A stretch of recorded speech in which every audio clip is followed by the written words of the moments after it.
Hi అండి. అందరికీ నమస్కారం. Welcome to my channel. ఈ వీడియోలో ఏపీలో ఈ తేదీ నుంచి ఒంటిపూట బడి ప్రారంభం. ప్రభుత్వం కీలక నిర్ణయం. దీనికి సంబంధించిన పూర్తి వివరాలు ఈ వీడియోలో తెలుసుకుందాము. వీడియో అయితే ఎక్కడికని స్కిప్ చేయకుండా ఎండ్ వరకు చూసేయండి. అప్పుడు ఇన్ఫర్మేషన్ పూర్తిగా అర్థమవుతుంది. అలాగే వీడియో చూస్తున్న ప్రతి ఒక్కరు వీడియోకి లైక్ చేయండి ఫ్రెండ్స్. ఈ వీడియోని తోటి ఉద్యోగ పెన్షన్ మిత్రులతో అయితే షేర్ చేయండి. స్టూడెంట్స్‌తో కూడా. ఇక కొత్తగా చూస్తున్నవారైతే మన ఛానల్‌ని ఖచ్చితంగా సబ్స్క్రైబ్ అయితే చేసుకోండి ఫ్రెండ్స్. ఇక ఆలస్యం చేయకుండా వివరాల్లోకైతే వెళ్ళిపోదాము. ఫ్రెండ్స్ ఇక విషయానికొచ్చినట్టయితే ఆంధ్రప్రదేశ్ మరియు తెలంగాణ రాష్ట్రాల్లో ప్రస్తుతం సూర్యుడు తన తాపాన్ని చూపిస్తున్నాడని చెప్పాలి. దీనివల్ల వాతావరణంలో ఉష్ణోగ్రతలు అనూహ్యంగా పెరిగిపోతూ ఉన్నాయి. ఈ తీవ్రమైన గాలుల నేపథ్యంలో పాఠశాలల్లో పని వేళల్లో మార్పులు చేసి ఒంటిపూట బడులు ఎప్పుడు ప్రారంభిస్తారా అనే విషయంపై విద్యార్థులు, వాళ్ళ తల్లిదండ్రులు మరియు ఉపాధ్యాయులు ఎంతో ఆసక్తిగా ఎదురుచూస్తూ ఉన్నారు. సాధారణంగా ప్రతి సంవత్సరం మార్చి 15వ తేదీ తర్వాతే ఒంటిపూట బడులు ప్రారంభించడం ఒక ఆనవాయితీగా వస్తోంది. కానీ ఈ ఏడాది పరిస్థితి అందుకు భిన్నంగా కనిపిస్తోంది. ఫిబ్రవరి నెలలోనే ఎండలు ముదురుతూ ఉండడంతో మార్చి వరకు వేచి చూడకుండా ముందుగానే ఈ నిర్ణయం తీసుకుంటే బావుంటుందని విద్యా వర్గాల్లో పెద్ద ఎత్తున చర్చ జరుగుతోంది. గత ఏడాది వాతావరణ పరిస్థితులను గమనించిన ఆంధ్రప్రదేశ్ ప్రభుత్వం ఎండల తీవ్రతను బట్టి ముందుగానే ఒంటిపూట బడులను అమలు చేసిన దాఖలాలు గూడా ఉన్నాయి. అయితే ఈ విద్యా సంవత్సరానికి గాను సంబంధించిన ప్రభుత్వం నుంచి ఇప్పటివరకు ఎటువంటి అధికారిక ఉత్తర్వులు లేదా స్పష్టమైన ప్రకటన వెలువడలేదు. ప్రస్తుతం ఫిబ్రవరి మూడో వారంలోనే ఎండలు భగభగమంటున్నాయి. మరి దీనివల్ల ఉదయం 8 గంటలకే వేడి తీవ్రత మొదలై మధ్యాహ్నానికి అది గరిష్ట స్థాయికి చేరుకుంటోంది.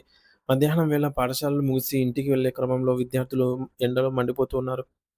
ఇది వారి ఆరోగ్యంపై తీవ్ర ప్రభావం చూపుతోంది.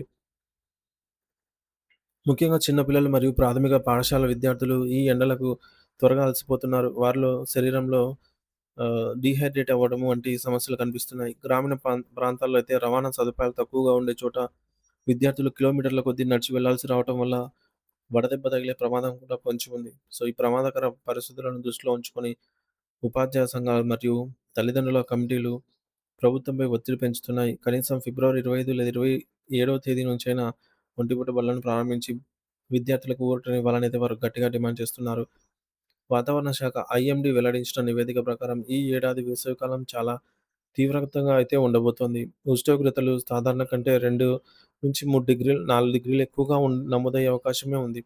ఉదయం 10 గంటలకే ఎండ తీవ్రత ఎక్కువగా ఉంటున్న తరుణంలో మధ్యాహ్నం వరకు తరగతులు నిర్వహించడం వల్ల విద్యార్థులు ఏకాగ్రత కూడా దెబ్బతింటోంది. గాలిలో తేమ శాతం తగ్గిపోవడం వల్ల వడగాలులు వీస్తున్నాయి. ఇది శ్వాసకోశ ఇబ్బందులకు కూడా దారితీయవచ్చు. వైద్య నిపుణులు కూడా పిల్లలను మధ్యాహ్నం వేళ ఎండలో బయటకు పంపకూడదని హెచ్చరిస్తున్నారు. ఇది ఒంటిపూట బడుల అవసరాన్ని మరింత నొక్కి చెబుతుంది. మరోవైపు ఒంటిపూట బడులు అమలు చేస్తే మధ్యాహ్న భోజన పథకం అమల్లో కూడా కొన్ని మార్పులు చేయాల్సి ఉంటుంది. విద్యార్థులు మధ్యాహ్నం 12 గంటలకో లేక 1 గంటకో పాఠశాల నుండి ఇంటికి వెళ్లే ముందు భోజనం పెట్టి పంపించాలా లేదా టైమింగ్స్‌లో ఇతర మార్పులేమైనా చేయాలా అనే అంశంపై కూడా విద్యాశాఖ అధికారులు కసరత్తు చేస్తున్నారు. విద్యార్థులకు పౌష్టిక ఆహారం అందటం ఎంత ముఖ్యమో వారిని ఎండ నుండి కాపాడటం కూడా అంతే ముఖ్యమని ప్రభుత్వం భావిస్తోంది. ఈ 2 అంశాలను సమన్వయం చేసుకుంటూ ఒక స్పష్టమైన విధి విధానాన్ని రూపొందించే పనిలో అధికారులు నిమగ్నమై ఉన్నారు. ప్రస్తుతం ఆంధ్రప్రదేశ్‌లో ఇంటర్మీడియేట్ మరియు 10వ తరగతి పరీక్షలు కూడా సమీపిస్తున్న వేళ దీనివల్ల పరీక్షా కేంద్రాల వద్ద విద్యార్థులకు ఎండ నుండి ఎటువంటి ఇబ్బందులు కలగకుండా తగిన ఏర్పాట్లు చేయాల్సి ఉంది. పరీక్షల సమయాలను కూడా ఎండ తీవ్రతను బట్టి సర్దుబాటు చేసే అవకాశం ఉందా అనే కోణంలో ప్రభుత్వం ఆలోచిస్తోంది. ఒకవేళ ఏపీ ప్రభుత్వం ముందస్తుగా ఒంటిపూట బడులపై నిర్ణయం తీసుకుంటే ఆ ప్రభావం తెలంగాణ రాష్ట్రంపై కూడా ఉంటుంది. తెలంగాణలో కూడా ఇప్పటికే ఎండలు పెరగడంతో అక్కడ కూడా మార్చి 15 కంటే ముందే ఆహ్, బడుల సమయం మార్చే అవకాశం ఉందనైతే సమాచారం. తల్లిదండ్రుల తల్లిదండ్రులు తమ పిల్లల ఆరోగ్యం విషయంలో అయితే ఎంతో ఆందోళన చెందుతూ ఉన్నారు. ఎందుకంటే వడదెబ్బ అనేది చిన్న పిల్లల ప్రాణాలకు ముప్పు కలిగిస్తుంది.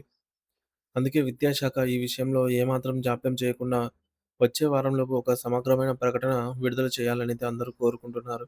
విద్యార్థులు పాఠశాలల్లో ఉన్న సమయంలో వారికి సరిపడా తాగునీరు అందుబాటులో ఉంచాలని, తరగతి గదుల్లో ఫ్యాన్లు పనిచేసేలా చూడాలని కూడా సూచనలు అందుతున్నాయి. ప్రభుత్వం నుంచి అధికారిక జీవో వచ్చే వరకు పాఠశాలలు యథావిధిగా నడుస్తాయి. కానీ ఎండల తీవ్రత పెరిగితే మాత్రం నిర్ణయం త్వరగా వచ్చే అవకాశం మెండుగా ఉంది. మొత్తంగా చెప్పాలంటే అటు ఆంధ్రప్రదేశ్, ఇటు తెలంగాణ రాష్ట్రాల్లో వేసవి ఎండలు రికార్డు స్థాయికి చేరుతున్నాయి. ఈ విపత్కర పరిస్థితులలో విద్యార్థుల శ్రేయస్సును కాపాడటం ప్రభుత్వం ప్రాథమిక బాధ్యత. కాబట్టి మరో వారం రోజుల్లో పాఠశాల వేళల్లో మార్పులొచ్చే అవకాశం కూడా ఉందని ఒంటిపూట బడులకు సంబంధించి ప్రభుత్వం సానుకూల నిర్ణయం తీసుకుంటుంది అనైతే ఆశిద్దాం. అంతవరకు తల్లిదండ్రులు తమ పిల్లలను ఎండల నుంచి రక్షణ కల్పించేలా జాగ్రత్తలు తీసుకోవాలని, పిల్లలు ఎక్కువగా నీరు మరియు ద్రవ పదార్థాలు తీసుకునేలా చూడాలని అయితే నిపుణులు సూచిస్తున్నారు. ప్రభుత్వ నిర్ణయం కోసం ప్రతి ఒక్కరు వేచి చూస్తూ ఉన్నారు. కొన్ని రోజుల్లో అయితే దీనిపై పూర్తి స్పష్టత రానుంది ఫ్రెండ్స్. మరి దీనిపై మీ అభిప్రాయాన్ని అయితే కామెంట్ ద్వారా తెలియజేయండి. Thank you for watching this video.